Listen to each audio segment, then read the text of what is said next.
Hi, good morning, everyone. Welcome to 144th live CMAAO weekly session.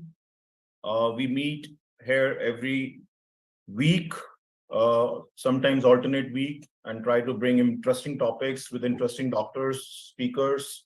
And uh, today we have Dr. Glory Alexandra. She's talking on HIV infection and overview. She's a founder director for ASHA Foundation, conference committee member, International AIDS Society. She's the vice president for AIDS Society of India. She has been rewarded by the President of India as Dr. B.C. Roy Award. It's the highest award for doctors in India. She's also an International Ashoka Fellow. Ma'am, over to you for the session. We have Dr. Chong, Dr. Ravi Naidu, Dr. Akhtar Hussain, Dr. Monica, Dr. Wazi Kazi, Dr. Sajjad, and Dr. Prakash, and more people will be joining, and this session is live on social media. Over to you. Thank you so much. Good morning to all of you. It's a pleasure to be here this morning.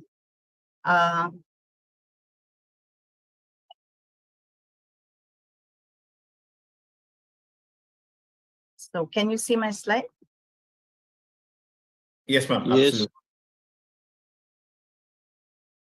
So the topic for today's session is HIV infection and overview. The HIV response has been formulated taking into account the following SDGs: good health and well-being, education and empowerment, equality, reduction of inequities, peace, justice, and strong institutions, and global partnerships to achieve those goals. HIV continues to remain a major global public health issue and was actually occupying the top place for the last 40 years till COVID-19 came along and displaced it. HIV has claimed more than 40 million lives so far and is continuing to cause new infections and AIDS-related deaths in all the countries. As we all know, there is no cure for HIV infection. However, with access to effective prevention, diagnosis, treatment, and care, HIV infection has become a manageable chronic health condition, enabling people to live with HIV to lead long and healthy lives. So, to achieve a control over HIV, the UNAIDS has decided that by the year 2030, 95% of all people living with HIV should know their status. 95% of those who know their status should be taking the life-saving antiretroviral therapy. And 95% of those who are taking antiretroviral therapy should have achieved a suppressible or undetectable viral load. So these were the fast track targets for 2020. It was 90-90-90. 90% of people should know their status. 90% of those 90 should be on treatment, and 90% of those on treatment should have viral loads that are suppressed. And the number of global infections should be in the range of about 5 lakhs, and discrimination should be 0. As you know, this target was not achieved, and so it has been modified that by 2030, the targets are changed to 95, 95, 95, and only about 2 lakh infections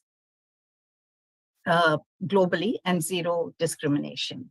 Where are we today with regard to achieving this target? 85% of people out of the 95% know their status. 75 out of the 95 have been started on ART, and 68% of that 75 have suppressed viral loads. So we still have a long way to go. This shows you the summary of the global HIV pandemic as of 2021. 40 million people have died and 38.4 million people are living with HIV. So this is a condition which has infected more than 75 million people over the last 4 decades. Women are higher in numbers than male, and children account for 1.7 million. In the year 2021, 1.5 billion new infections were acquired compared to the 2 lakhs, which is the target. And there were 650,000 deaths in the year 2021 from AIDS-related deaths. If you look at the geographical condition, then you can see that Africa still accounts for about 28, 29 million of the 38 million living with HIV. Asia and Pacific is the next with about 6.6 million. And then Europe is increasing and it's nearing about 4 million. And Latin America has about 2.2 million. This is just to show you the Asia and Pacific region of about 6 million infections in this part of the world. Most countries have a concentrated epidemic. India is one of them. If you look at the general community in India, the seroprevalence is low at 0.21%. That means at least 500 people have to be tested for HIV before you can find one that is positive. But there is also a concentrated epidemic occurring, which is between specific groups, and these groups are referred to as key populations. And this includes gay men and men who have sex with men, female sex workers, people who inject drugs, transgender, people who are transgender women, people who are incarcerated. These are people who have a higher risk of acquiring HIV. And this slide shows you the number of times that they are at higher risk of acquiring HIV. Over the years, if you look at this slide, you can see that the number of new infections has been tapering down, has not plateaued out, but is still tapering down. This is the number of AIDS-related deaths, which reached a peak between 2000 and 2005, and then has been coming down. If you look at India's statistics, the seroprevalence is 0.21. We have 24 lakh people living with HIV. And at 24 lakhs, we are the third highest in the world after South Africa and Nigeria. There were 62,970 new infections in the year 2021. There were 41,970 deaths in the year 2021. There has been a 46.25% reduction in new infections since 2010 and a 76% reduction in AIDS-related deaths since 2010. Every year, around 20,000 women who are HIV positive get pregnant. And we need to decrease the risk of transmission from pregnant mother to newborn child to less than 2%. But in India, currently, the final MTCT rate is around 24.2%. This is in India, again, showing the seroprevalence coming down slowly, the deaths coming down, and the new infections also coming down. But if we look at the key populations in India, in ANC, it is about 0.24. But when we look at migrants and truckers, it's about 0.51 to 0.86. But in the key populations of female sex workers, men who have sex with men, transgender and injecting drug users, as well as prisoners, the seroprevalence varies from 1.5 right up to 6%. This was for the 4 years of 2018, 1920, 2021, and 21-22 in India. The 4 years are depicted here on this graph. In the year 2018-19, 71% of 95% knew their status. By the year 2022, it became 77%, not much of an increase. 82% was started on ART, 84% in 21-22, and 72% in 21-22 had suppressed viral loads, whereas here it was about 85% in the year 21-22. What are the risk factors for HIV? Having condomless anal or vaginal sex with a person who is infected with HIV. Risk of HIV increases if there are other associated sexually transmitted diseases. Engaging in harmful use of alcohol and drugs in the context of sexual behavior. Sharing contaminated needles, syringes, and other injecting equipment for those who inject drugs. Blood transfusions and blood products, but reduced considerably over the years from about 8% in India to around less than 1% currently. And of course, any accidental needle stick injuries, which is an occupational hazard. In India, sexual route of transmission continues to be the greatest mode of transmission, followed by vertical transmission, that is from pregnant mother to newborn child. Now, when a person comes to you for HIV testing, there should be 5 C's of WHO which should be followed. One is consent. The consent need not be written, but oral consent should be available. Confidentiality, the result should remain, the whole process should remain confidential between the healthcare worker, and the patient. All HIV testing should be accompanied by pre-test counseling and post-test counseling. The test should be correct and should have more than 99% sensitivity and 98 to 99% specificity, and should have internal and external quality assurance and connection. If the patient is positive, then the patient should be connected to AR centers and other healthcare givers who help in the context of HIV. If the patient is HIV negative and he is at continued risk, he needs to be connected to the PrEP services. Today, according to WHO, rapid diagnostic tests are the way to go with regard to diagnosis of HIV. And this slide just shows you what the results will look like. If you look at the slide D, you will see that only the control has a positive bar. The rest of it is negative. So this is a correct test. This is a test in a HIV negative person. But if you look at slide E, then you can see that the bar is against HIV-2 and there is no control bar, which means that there's something technically wrong with the slide and it should be discarded. Slide C shows you a person with HIV-2 infection. Slide B, a person with HIV-1 infection, and slide A with HIV-1 and 2 infection. The commonest HIV infection in India is HIV-1. We have very few, maybe about 1 to 1.5% of people with HIV-2. HIV-2 is more common, I think, in other parts of the world, like Western Africa. In order to say that a person is HIV positive, you need to have at least 3 rapid diagnostic tests to be positive using 3 different kits or 3 different antigens. And nowadays, we don't go ahead and do the Western blot test or the other tests to confirm diagnosis. The HIV antibody tests are sufficient. And the first generation test really detected the antibody, which was IgG, and that took about 8 to 12 weeks before it could be detected.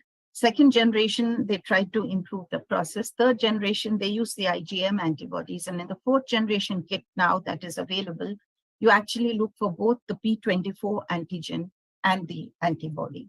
So over time, the window period has reduced from about 3 months to less than a month. So if you look at this, you can see that day 0 is the day when the actual infection takes place and a person becomes infected either through the sexual route or through injecting drugs or whatever. And from day 17 to day 14, virus begins to multiply.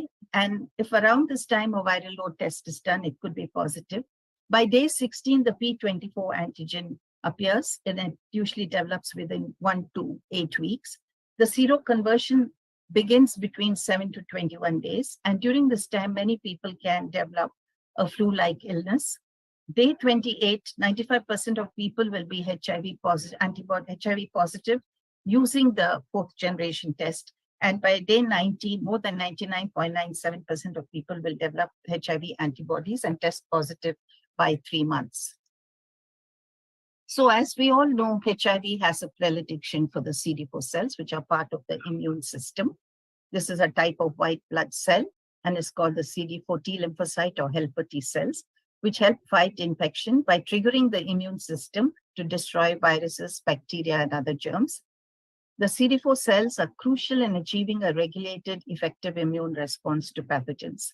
The CD4 T cells carry out multiple functions, ranging from activation of the cells of the innate immune system, B lymphocytes, cytotoxic T cells, as well as non-immune cells, which also play a critical role in the suppression of the immune reaction. So what happens is the virus approaches the CD4 cell and fuses with the CD4 receptor. Using its CD4 receptor, it fuses with the host cell and attaches itself. And these CD4 cells are found on lymphocytes, monocytes, macrophages, dendritic cells, etc. Now, for it to be pulled into the CD4 cell, it also needs a co-receptor, which can be CXCR4 or CCR5. CCR5 is the major receptor that is present in people. The viral DNA then enters the host cell, and the viral RNA then enters the host cell and forms viral DNA. And for the viral RNA to be converted to viral DNA, it requires an enzyme called reverse transcriptase, which it produces. The virus DNA then moves across the cell into the nucleus and gets integrated into the DNA of the host cell. And for this, an enzyme is needed called integrase, which causes integration of the viral DNA into the host DNA. And then once that happens, new viruses are beginning to be produced. And these are viral proteins, which then come together to form immature virions. And these, over a period of time, become mature. And for the immature viruses to become mature, we need an enzyme which is produced by the virus called protease. And the new viruses, when they're mature, they reach the surface of the CD4 cell and leave the cell through the process of budding and infect other cells. This basically is the life cycle of the HIV virus. And I'm mentioning it here because of the importance of ART, which actually acts at 3 levels to kill the virus and prevent the replication from taking place. So this is step 1, where the virus attaches to the host cell and it needs those co-receptors, CCR5 or CXCR4. This is important in the context of cure, and that's why I'm mentioning it. Once the virus enters, it is converted from viral RNA to viral DNA and requires reverse transcriptase. Integrated into the host DNA requires integrase, becomes mature, viruses requires protease, and then leaves the cell. So the drugs that are currently available for HIV, called antiretroviral drugs, acts at any one of these 3 levels. They either inhibit reverse transcriptase, they inhibit integrase, or they inhibit protease. So these are the 2 most important tests for people who are living with HIV. The normal CD4 count is between 500 to 1,500 cells. And viral load, they are different with different sensitivity. In India, we have viral loads that can detect up to 35 copies of viruses per cc of blood. These are the 4 stages of HIV, clinical stages. Won't spend too much time on it because of the change in the guidelines. But initially, the person who has a CD4 count of more than 500 may not have any symptoms except possibly a few enlarged lymph nodes. At stage 2, the CD4 count will be between 200 and 500, and the patient can have early symptoms. They could be recurrent oral ulcers, there could be some skin reactions, there could be some level of moderate weight loss. In stage 3, where the CD4 count is between 250 to 200, the patient becomes sicker, can have unexplained fever, chronic diarrhea, severe weight loss, and other opportunistic infections.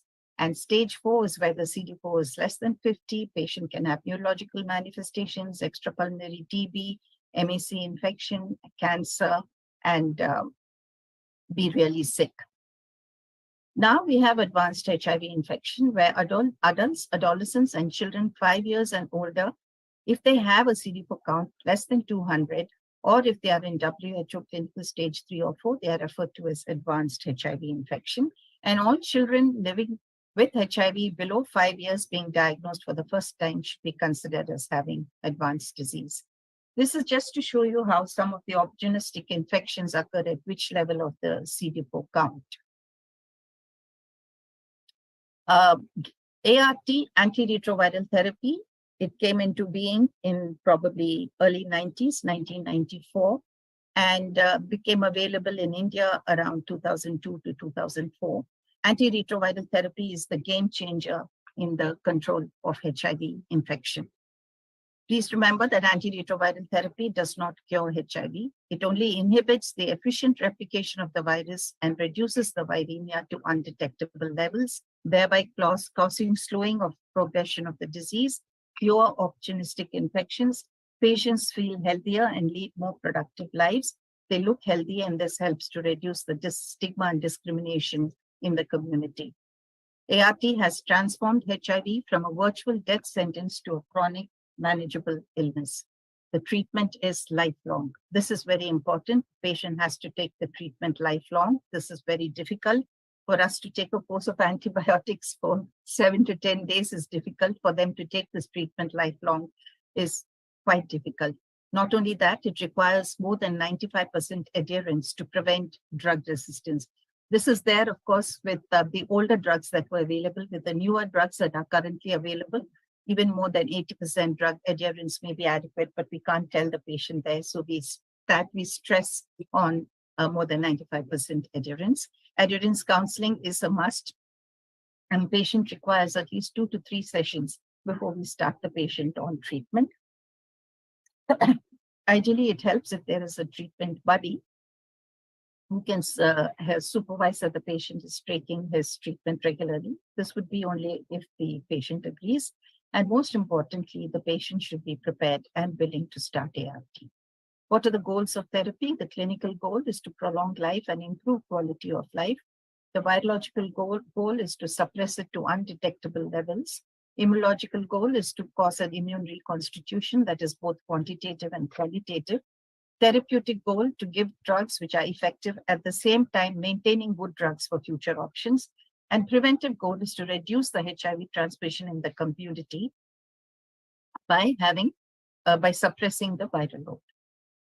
So these are the drugs that are currently available. So as I said, there are 3 groups of drugs actually. The drugs which inhibit reverse transcriptase, in that there are 2 sets, the nucleoside and the non-nucleoside drugs. They are referred to as NRTIs and NNRTIs. NRTIs because they have a nucleoside ring in their pharmacological structure. Nucleotides if they have a nucleotide ring in their pharmacological structure. Non-nucleoside where they don't have that ring. And so these are the drugs that are currently available. And they act at that first level of stopping the conversion of viral RNA to viral DNA. Protease inhibitors prevent the maturation of the virions to mature viruses, and these are the drugs that are available. And non-nucleoside, we have nevirapine and efavirenz. This is what was being used for a long, long time in India and all over the world till around 2012, 13, 14. And these are non-nucleoside drugs. And integrase, which have come into being more recently, there are 5 drugs currently: raltegravir, elbitagravir, dolutegravir, bictegravir, and cabotegravir. And then the entry inhibitors, post-attachment entry inhibitors. The protease-required PI boosters like ritonavir or povizistat. So when you start a patient on treatment, you choose 2 drugs from this NRTI group. And one of those drugs has to be lamivudine or emtricitabine, but not both. Then you choose one of the other drugs, which could be tenofovir, diisopropyl, or alafenamide, TAF as we call it, zidovudine or abacavir. And then you choose one drug from the non-nucleoside group, which is usually efavirenz. So for many, many years, patients were on these drugs. And then if they developed resistance, we used to move to the second line of treatment, which was the protease inhibitors, which were quite expensive and which required more tablets. But once integrase came into being, then instead of efavirenz, it was a reverse transcriptase nucleoside-nucleotide combination along with an integrase combination. For HIV, you cannot give one drug. You have to give a minimum of 3 drugs, just like you do for TB. In HIV, if you give a single drug, patient develops resistance very fast. So this shows you the site of where the various drugs act. These are the CCR5 antagonists. This is the fusion inhibitor. This is where the reverse transcriptase acts. This is where integrase inhibitors act. And this is where the protease inhibitors act. I told you about the principle also. This shows you the ART timeline over the years as new drugs got developed for the treatment of HIV. The first drugs which were developed early were very toxic, had a lot of side effects, and had both early and late side effects, were very difficult to tolerate. Then it improved considerably, but did not fully go away. But now with the drugs that are available, they are more tolerable, and it is easier for patients to take them. So over the years, there were different types of regimes, guidelines suggested by WHO. One was that you start the patient on treatment only when the CD4 is below 200. So even if you have a patient who comes to you, test is positive, he has a CD4 of 800 cells, you watch the patient till the CD4 falls. And then they realize that that's a little difficult because the patient has a viral load and he can continue to transmit the infection in the community. And CD4, so they hiked it up to below 350, and then it became 500. But then now the current policy is test and treat. That the minute you diagnose a patient as HIV positive, you can start treatment of the patient instead of waiting to see what is, irrespective of what the CD4 count is. And this is because of 3 trials that realized that the test and treat policy was the best way to go. One was the HIV Prevention Trial Network Trial 052, which was done among discordant couples, where they gave one group of discordant couples started ART early, and the other group, they delayed the ART, and they found that there was a 93% reduction in transmission in discordant couples where the treatment was started early. So definitely this had a public health benefit. And then when we look at the START and Temprano studies, START is the strategic timing of ART, and Temprano studies also done in individuals where the 2 groups, ART was started early in one group with normal CD4 counts, and in the other group, ART was delayed till the CD4 fell. And they found that here also patient had a much better quality of life. Morbidity was reduced considerably, and morbidity and mortality was reduced considerably, and it definitely had individual health benefit. So in view of the public and the individual health benefit, the test and treat policy came into being, and that is what we were doing for all the patients. Then over the years, this group of drugs called the INSTI drugs or integrase inhibitor drugs were developed, and this was these were the drugs that I mentioned earlier: raltegravir, dolutegravir, elbitagravir, cabotegravir, and bictegravir. As you can see, these drugs have a much stronger antiviral activity, as seen in the elongated blue bars, compared to the other drugs. And soon, because of the fact that they were quite efficient, they caused rapid viral suppression, they were very tolerable, they had a very high genetic barrier of resistance, CD4 recovery was quick, and they had a lower rate of treatment discontinuation because they were better tolerable. It became the first line of treatment in HIV, and all the other drugs like efavirenz and the protease the inhibitors were discontinued, and most patients now, according to WHO guideline, you start the patient on INSTI as the first line of treatment. These were the various studies that we have done over the years comparing the INSTI drugs to other drugs that were already there, and they found that in all these studies, the INSTI drugs were either non-inferior or superior to the current regimes that were available. So the guideline changed, and patients who were on tenofovir, lamivudine, efavirenz for years, if they had a viral load that was undetectable, it showed that they were sensitive to all the drugs. The efavirenz was replaced by dolutegravir or bictegravir. And in adolescence, pregnancy, this was done in all cases except in children between 3 to 10 years, where abacavir was given instead of tenofovir, because tenofovir can cause kidney problems, and more importantly, reduction in bone mineral density, which you didn't want to happen in a growing child. IRIS, again, after starting ART, especially in people who had very low viral load, very low CD4 counts, they could develop worsening of signs and symptoms due to development of, occult infections, which became clinical, or they just developed high fever with no underlying cause due to an inflammatory response by a reinvigorated immune system. Now that we are starting ART at any level of CD4, we see less of IRIS except in those who have advanced HIV. These are some of the side effects of the drugs that are available, just for your information. Chronic kidney disease is something that we have to watch out for, and decrease in bone mineral density, definitely in patients who are on tenofovir. And in abacavir, 4 to 5% can have hypersensitivity reactions because of the presence of HLA-G B5701. So every patient before being started on abacavir has to be tested for this. TTG, though it shows hepatotoxicity, skin reactions, etc., we don't say much of this in clinical practice, really. So once a diagnosis is made, counseling is done, you assess the patient, you talk to him about ART, you do all the basic lab testing, do 3 to 4 counseling sessions, make sure that the patient has understood, and then you start him on treatment. And then the treatment is continued lifelong with regular follow-up.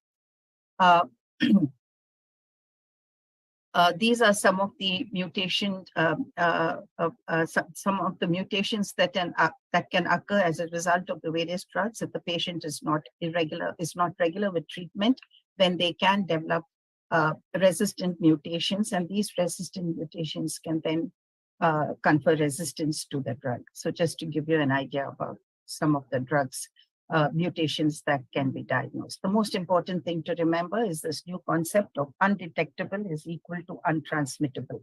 So if a patient is on ART and his viral load has become undetectable, then that patient will not transmit HIV to an uninfected person, even if he has undetected sexual intercourse with that patient. So this is a big deal.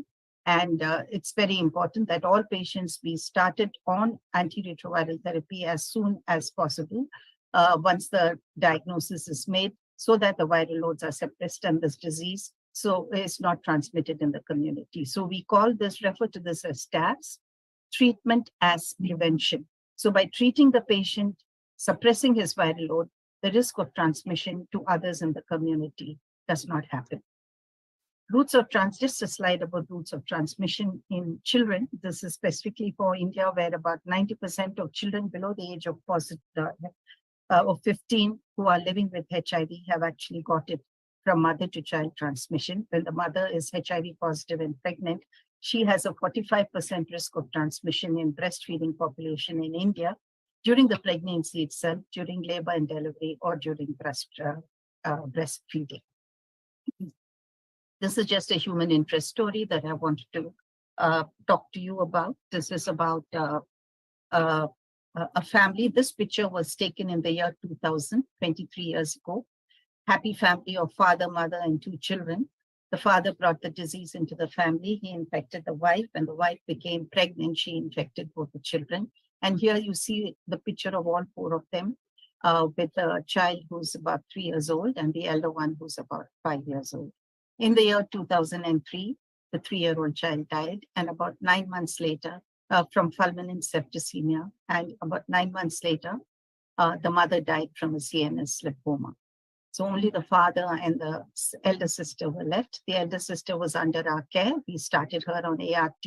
We supported her for education and nutrition. She grew up into a beautiful girl, and about 3 years ago, she got married to another HIV positive. And it was an arranged marriage. Both of them had undetectable viral loads. She became pregnant and she delivered a beautiful child that is HIV negative and is about 2 years old today. So the first generation, the second generation, and with the third generation, the infection stops. So you can see how effective ART is, and how if it's taken regularly without a break, it can completely eliminate mother-to-child transmission. And there are many countries in the world which have actually eliminated mother-to-child transmission. India still has some way to go. What has India's contribution been to this ART? After the patent period in foreign countries and the developed countries which developed these drugs got over, then India was able to generically produce these drugs at a fraction of the cost.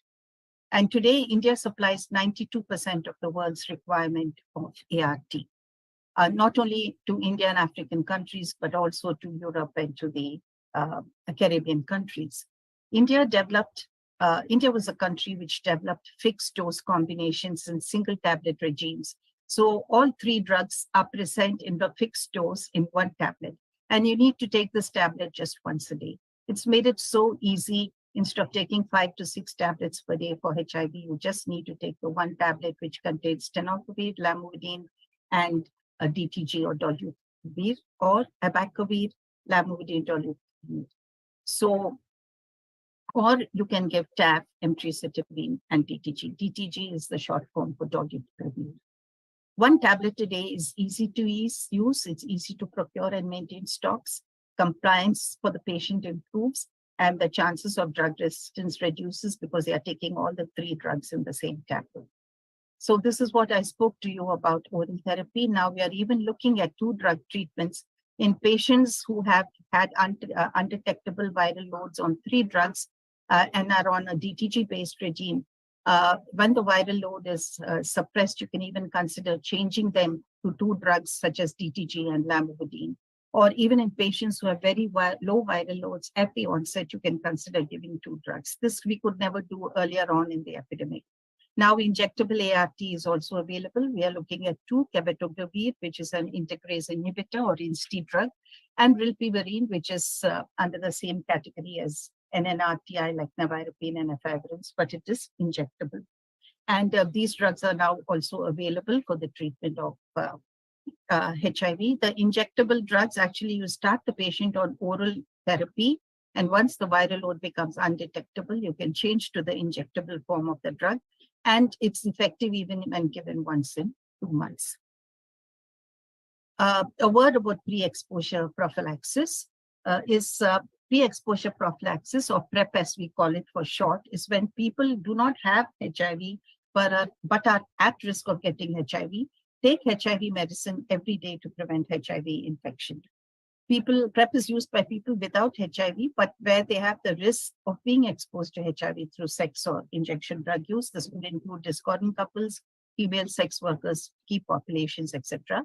The drugs that have been approved are tenofovir and emtricitabine. Now, injection cabotegravir is also being studies are going on for PrEP use, and I'm not sure yet if it has been approved.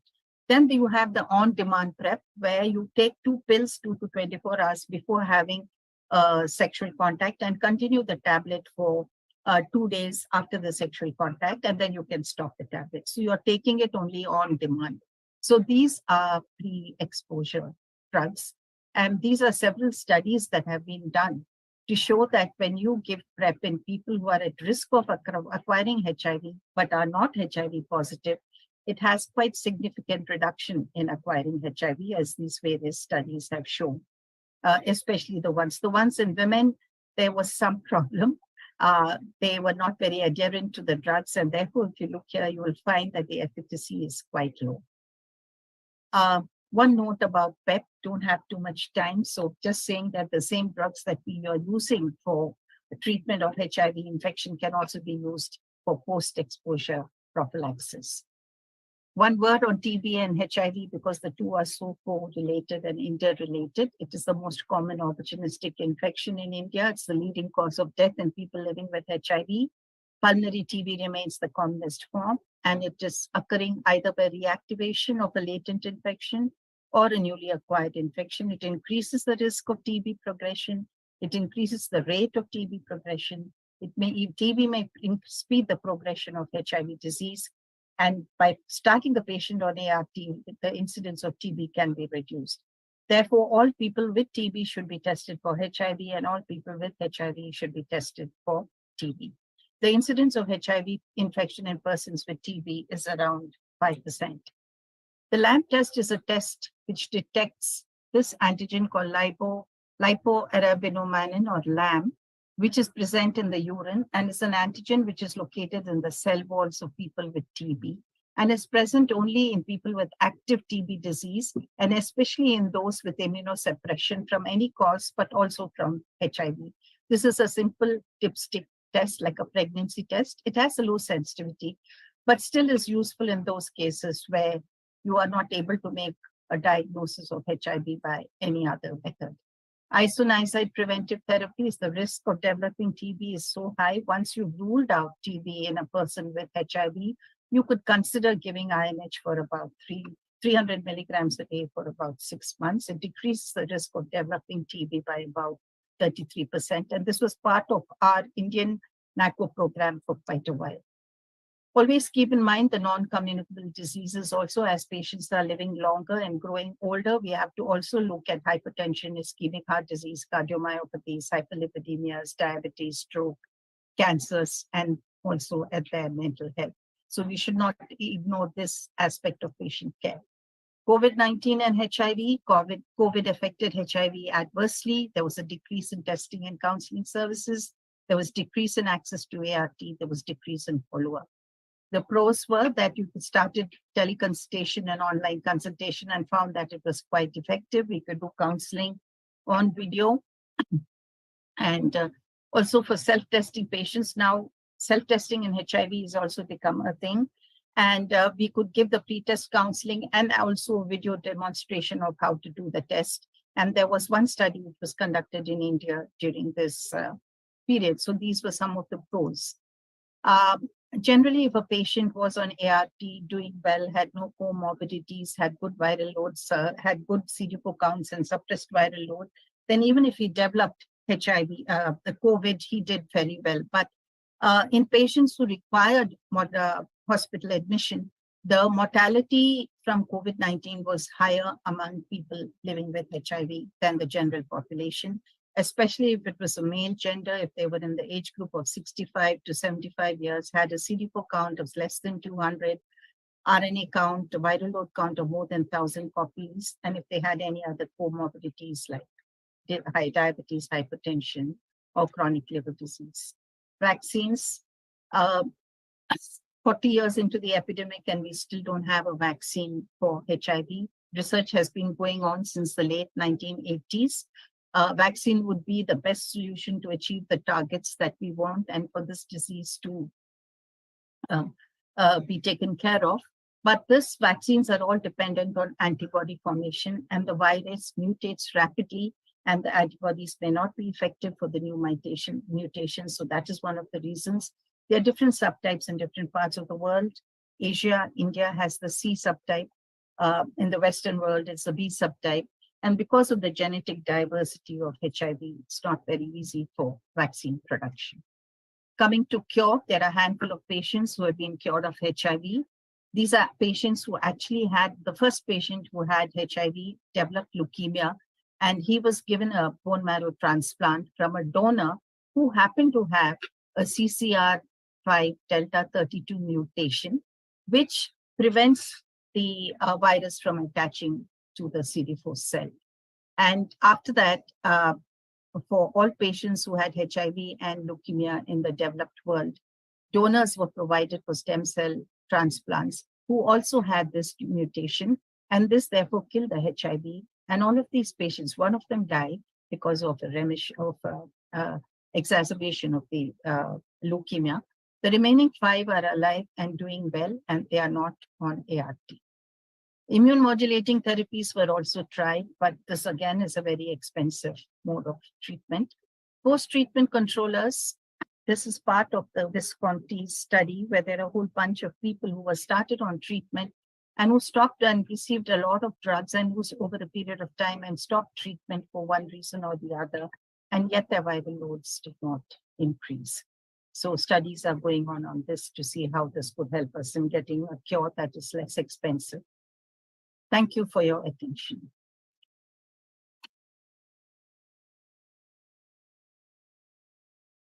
Thank you.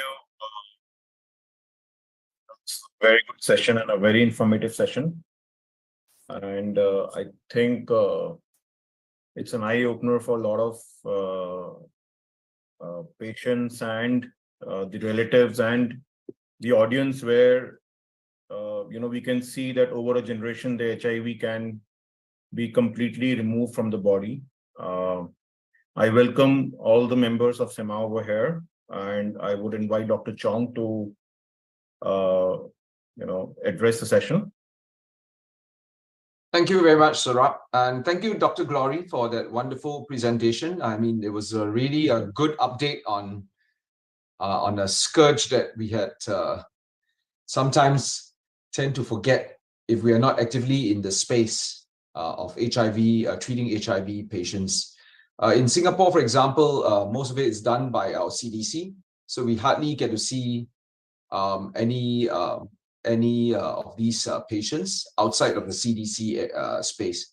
But yeah, I've actually diagnosed 2 patients with HIV here, and both of them are well and alive after, I believe now 2 decades at least. And a lot of our patients here in Singapore get the HIV drugs not from India, but from Thailand. Yeah, Thailand is another source. And in Singapore, I think right now the cost of HIV treatment from Thailand, the fixed dose treatments, are about maybe 150 US a month, thereabouts, 150 to 200 US a month. and very reasonable. I mean, in our local context, meaning, in terms of affordability, and really we have converted HIV to a life-threatening Chronic death manifestation. sentence to a chronic disease, really, like hypertension and diabetes. And thank you very much. I open the questions to the floor, and Dr. Akhtar, you have some questions? Hi, good morning, Chong, and thank you very much, Guru. Excellent overall presentation. And you, in fact, you cover almost everything. We don't have the question more than my comment and experience in our setup in South Africa. You mentioned 2030 management to achieve 95%. I agree with you. In South Africa, what we do 2030, 99% achievement for reduction of the disease of HIV/AIDS. What we do, point of care, we make sure we screen diabetic hypertension, TB, and the vaccination for the children. So we also included that people must know I got high blood pressure, I got diabetes. So the point of care, we make sure the 99% people who come to the clinic, they get screened. That's how we are achieving about 95, 96% at the moment. And previously, before COVID, we were around 70, 75%. So it's progressing well, but COVID-19 did damage. And the PMTCT program in South Africa, initially we had 32% mortality, morbidity, and transmission rate. Some of the provinces we had about 40%, 42%. Now, after mandatory testing for all the pregnant mother and put them on treatment, we achieve now in a hospital setup and clinic setup is less than 1%, but overall is still less than 5%. Those who are escaping from the crack, migrant, displaced people, unwanted pregnancy, those are the cases we are facing now. Also, this is really great help on PMTCT and management, that PCP pneumonia, we used to sign every day 5 to 10 baby dying every day. Now we hardly see, we forgot about PCP pneumonia. The other issue, yeah. No, please go ahead. The other issue you already mentioned, FDC, that is the great help all over the Africa, single dose, and we are hoping vaccine will make more easy monthly treatment, 1 dose treatment for the month. Otherwise, the compliance is challenged. I need to also, tuberculosis, we don't start treatment anyone without screening TB, and at Correct. least we delay 2 weeks. As you mentioned, Irish is the biggest problem we had. And especially we had a problem with the pregnant mother who were not screened properly, and we have lost a lot of pregnant mother, maternal and death. Birth PCR we do within 24 hours at birth. Just like to know circumcision in India, what is the outcome on that and your experience? And sugar daddy meat, Africa, around African country, that myth is still there. Sugar daddy who feel or they believe that if you have a sex with the younger girls, it will be cured. So I need your experience. Thank you very much. So thank you, Dr. Akhtar. Coming to PMTCT, in India, there are 27 million pregnancies every year. That's almost like the population of a small country. And hidden among these 27 million are 21,000 women who are HIV positive and pregnant. So it's very difficult for us to access all of these women. But if you look in the private sector, we see that it's very easy. Like I myself have treated about 1,200 women who were HIV positive and pregnant. And from the year 2013 till now, I haven't had a single HIV positive baby. So it's very effective ART and it's doable. But for us, the problem is that in this very wide, maternity pregnancy rate that we have to find all of them. And many of them may not come to a hospital even for one antenatal checkup. But all those who do come to the hospital are identified, but you lose them along the cascade of services. Now, coming to VMMC, which is voluntary medical male circumcision, it's not a guideline in India. Abroad, especially in especially in African countries, and I think there are about 14 priority countries where VMMC is a part of the guideline, where it is that if a female is HIV positive, her chances of transmitting HIV to a male becomes less if that male has had a circumcision, because the surface area that is exposed to the virus is reduced considerably, and it decreases the risk of transmission by about 60%. So I know that it's one of the prevention strategies in Africa, but it's not a prevention strategy yet in India. And sugar daddy, that used to be a myth. It's still part of the myth and misconceptions that are there with HIV/AIDS. We always know that when an older man marries a much younger woman, then and if he's HIV positive, then the risk of her acquiring HIV is much higher because of the immaturity in her, in the cervix and uterus and vagina. It is still not fully developed, and the risk of abrasions is high, and they can pick up the HIV very easily. And there's always a level of inequality in HIV all over the world when you look at men and women. Women are more the childbearers and the carers. They are the last ones to go for medical support or healthcare. They go when they really need it. So that's always been an issue all over the world. Dr. Exender, there is a question Thank you so much. the audience in the internet. How accurate are the in-home HIV tests? And the second question is, how common are the false negative and the false positive? So HIV home tests, these are new concepts in India. This is referred to as self-testing in HIV. And these are actually second generation and third generation tests. They are not fourth generation tests, and you can use either the saliva or a finger prick to do the test. Their specificity and sensitivity is much lower than what you would get in a healthcare setup. It would be in the range of actually about 80 to 90%. And because we are doing just the first and second generation tests currently for HIV self-testing, it is a good concept because we are still not able to achieve that target of 95%. And usually the last 10% to achieve is because they belong to the most vulnerable populations. And vulnerable populations, like key populations, will not come into our healthcare setup to get tested because of the issue of confidentiality. So it's easier for them to get tested at home and to receive advice on the phone and support from a healthcare worker. So those are the two things. Self-testing is a good way to go, and it will spread definitely in India, and it will become one of the guidelines in the future.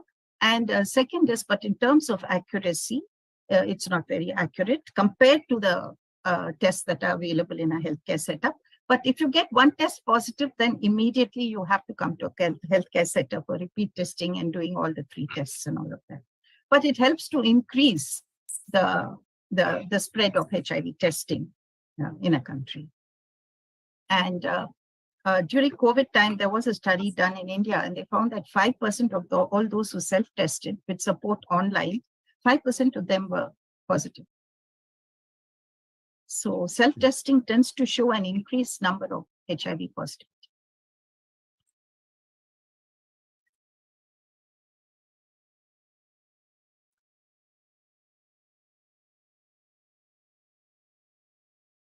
Any other questions from the floor?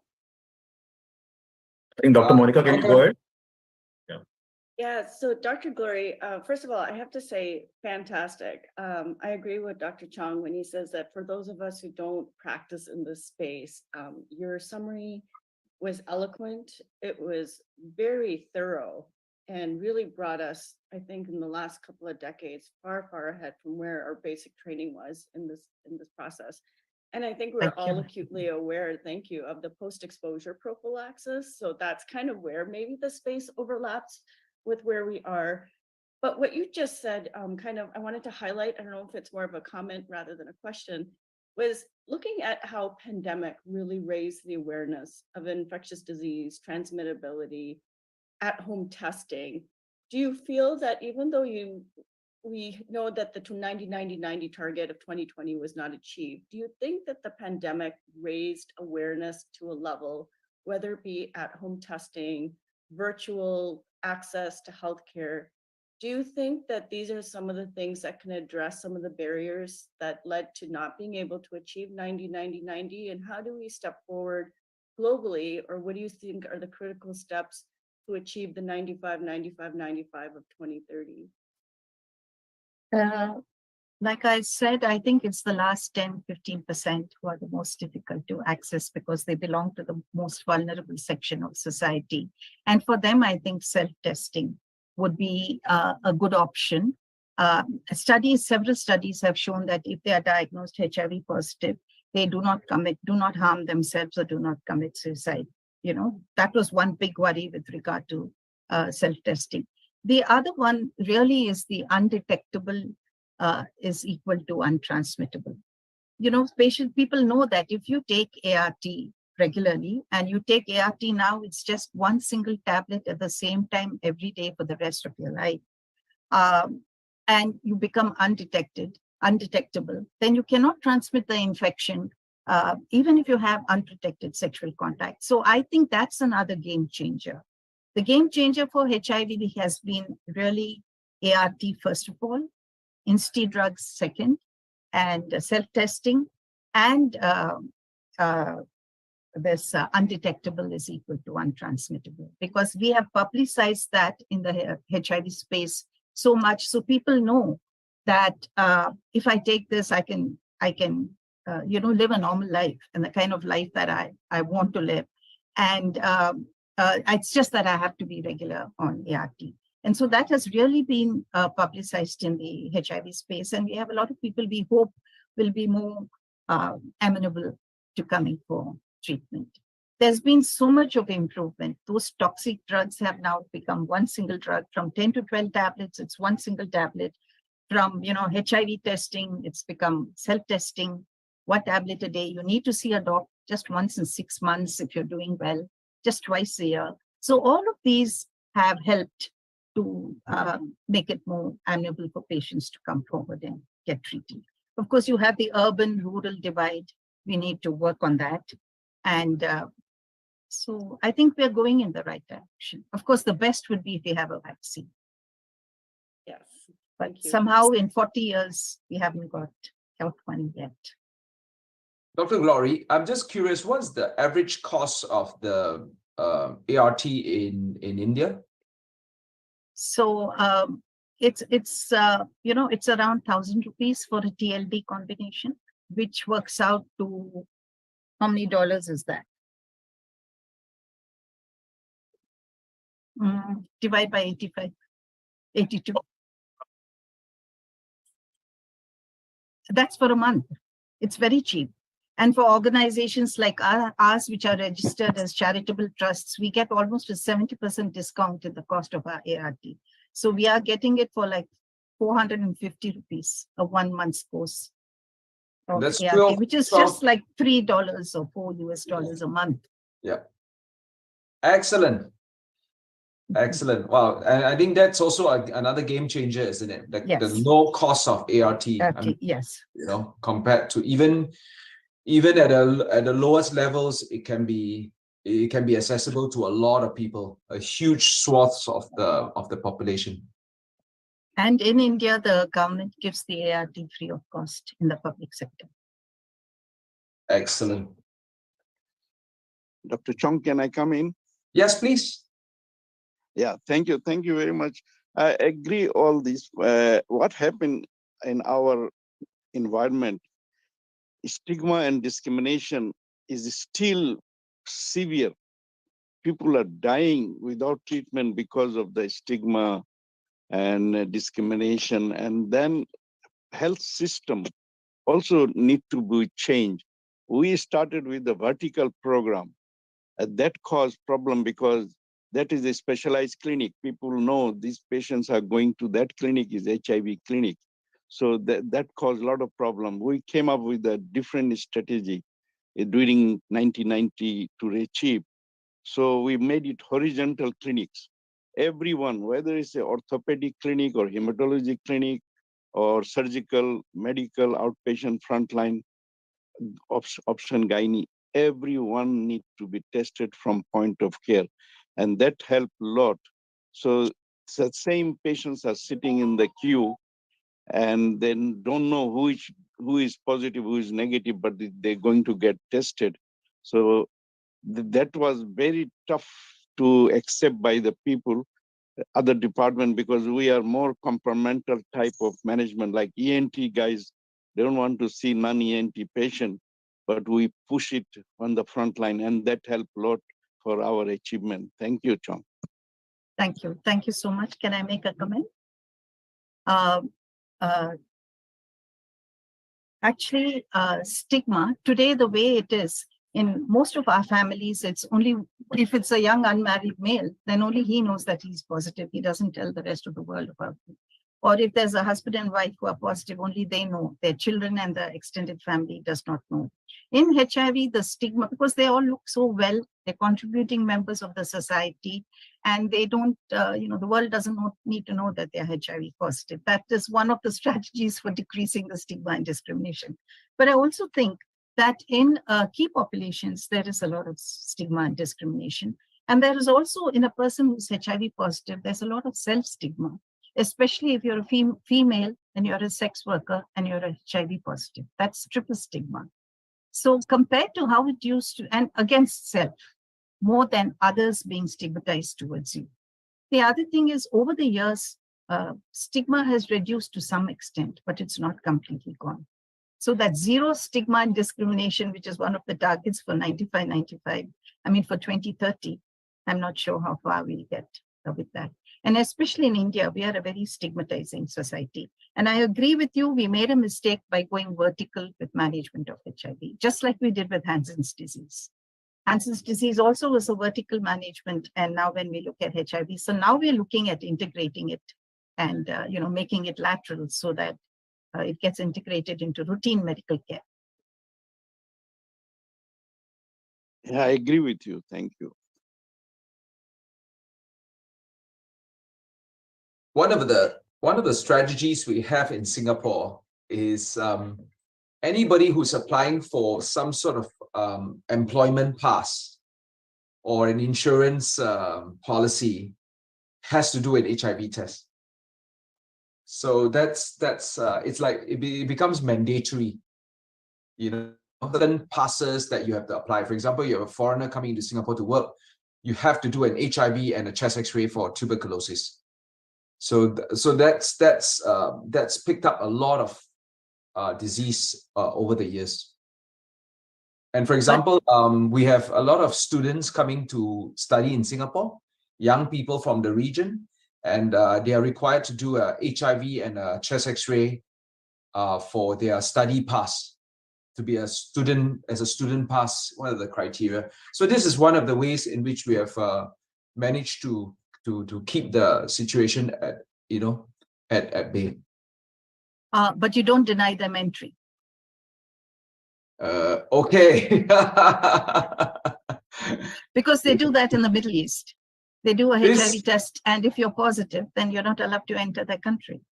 Unfortunately, so then that becomes, unfortunately, it becomes discrimination. Unfortunately, it is true. They do that. Unfortunately, it is true. They have done that. Yeah. Dr. Gori, if you, like some country you wanted to make it like if you're getting married, both couple must produce HIV testing results. If you're negative, you can get married. How true is that? So in India, when we look at HIV in the community, we actually see that the risk of, the seroprevalence is very low. You have to test at least 500 people before you get that one person who's HIV positive. And in India, unfortunately, in the beginning, that's what happened. Because a lot of men were HIV positive, they got married without testing, and then the women became infected. There was no treatment, the men died. We ended up with a lot of young widows with dependent children who were positive.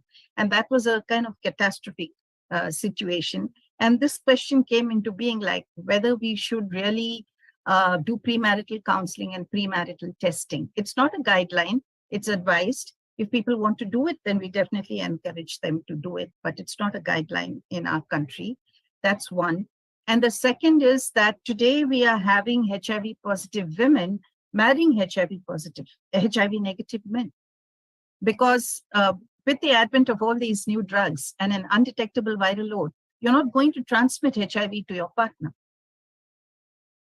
So we have women marrying HIV negative men. And of course, we call the men, we counsel them, we just tell them all about it. And they're very accommodating about it. So, that's a good way to go. When we look at integration, that's a good way to go. Thank you. Excellent. If there are no more questions, then we'll call it session to a close. And thank you, Dr. Glory, for that wonderful presentation and update for all of us, especially all of us who are not in this space. Wonderful. Thank you very much. And I hope to see everybody back here again soon. Thank you. Thank you so everyone much. for this lovely Thank you. session. Thank you. And thank you so much for the speaker. See you again for the next session. Thank you so much. Bye-bye. Right.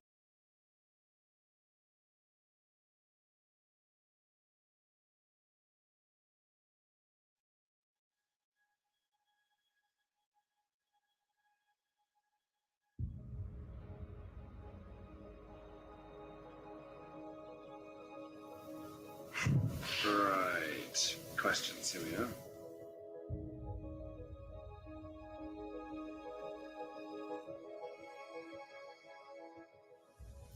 Yeah, has anything come up since the last meetings? Any afterthoughts? Well, only about being accused very early on of stopping him hunting and shooting. Let's now go back to the other life, before this life, as it were. Mm-hmm. Your first memory after being born. Anything as a child? I mean, it was a very unhappy childhood. I remember seeing my father slap my mother across the face, and I was hiding behind a door, and she was crying.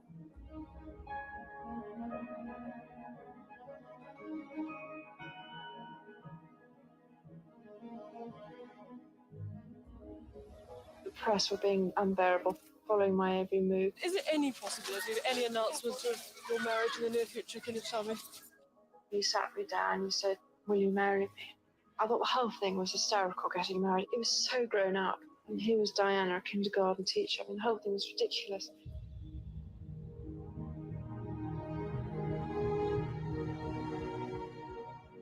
I once heard him on the telephone saying, "Whatever happens, I'll always love you."